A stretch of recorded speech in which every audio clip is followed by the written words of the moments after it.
All right, what's going on, everyone? So, a little bit of a different video. Um, so as you can see, the Firelight MP12 has been taken off the board, and I have replaced it with my Simplex Truealert addressable controller with the Truealert ES. So as you can see, there's kind of some missing spots, wires all over the place. I got a pull station down here and a battery. Basically, just want to show how this works, demonstrate kind of the different coatings with this, and just kind of have some fun with it. For those of you who've never heard Truealert on 120 beat per minute march time, you will hear that fairly soon. So with this basically allows you to run adjustable Truealerts on whatever you want. In my case, I'm just using it with a pull station and a battery, but you can use a conventional fire alarm panel with the NAC inputs, or if you have an addressable Simplex panel that doesn't support addressable Truealerts, you can use the IDNet channel or the RUI channel if it's an older panel like a 4020, and have the addressable Truealerts communicate through that, eliminating the need for NACs. And you can go in and you can program stuff for the devices straight from the panel. But we're doing this conventionally. I've got no AC power going in here. I just have 24 volts going to this battery, and I have another set of leads going into the battery. I have wire going into the pull station, and then the wire going into the positive NAC input, and then I have the negative NAC going into the other terminal of the pull station. So right there is your two NAC terminals. You have positive in, positive out, and negative, and then you have a shield if you're going to use shielded cable, and then you have a second positive in, positive out, negative, and a shield. So actually, I don't even know if that fourth terminal does anything. I think it's a shield, but basically those are your NAC inputs. If you're going to have a conventional panel like that guy,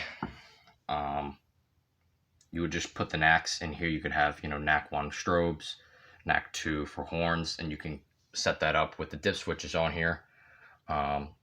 But with this, just a simple setup, I just have this set up for 2-wire, where basically the first channel right here will activate channel 1, which is what this is connected to, and channel 2, if I had something connected to that, it'll turn on 2 and 3 for the addressable signaling loops.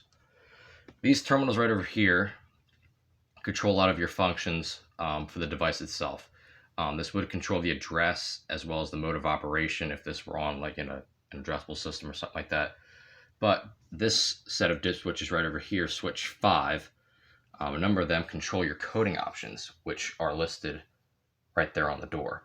So right now I have switch 5 and 6 turned off, which will put this thing on simple temporal code 3. So let's go ahead and hear how that sounds. We're going to go ahead and just flip the switch. Well, it'd be nice if it worked. All right, let's try that again.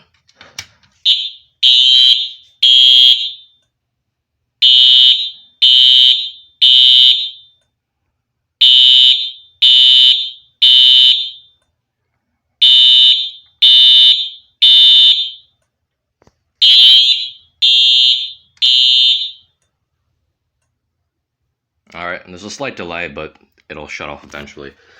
So now if we go to the door here and we look at our 5 and 6 selections, if we turn switch 6 on, we will have fast march time. So we're going to get our screwdriver, focus in, and we're going to go ahead and turn the switch 6 on. Those LEDs will flash, indicating that this thing just reset and a change in programming has taken place. So now if we switch the switch again on the pull station, it should do march time.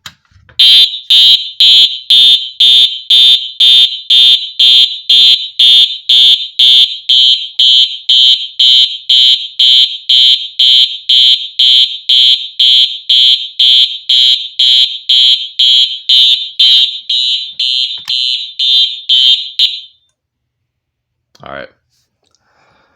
So now we go back to the door here. And we have, come on, please focus here. I don't have time to mess with this. Standard march time if we turn switch 6 off and 5 on. So go back over here.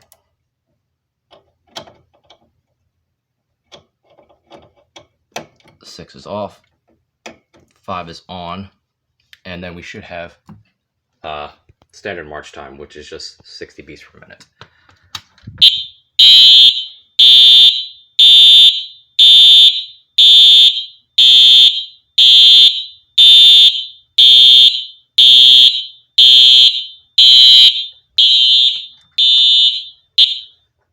All right, now we're going to go and do the loud one. Basically, we're going to turn 5 and 6 both on. And that will give us continuous.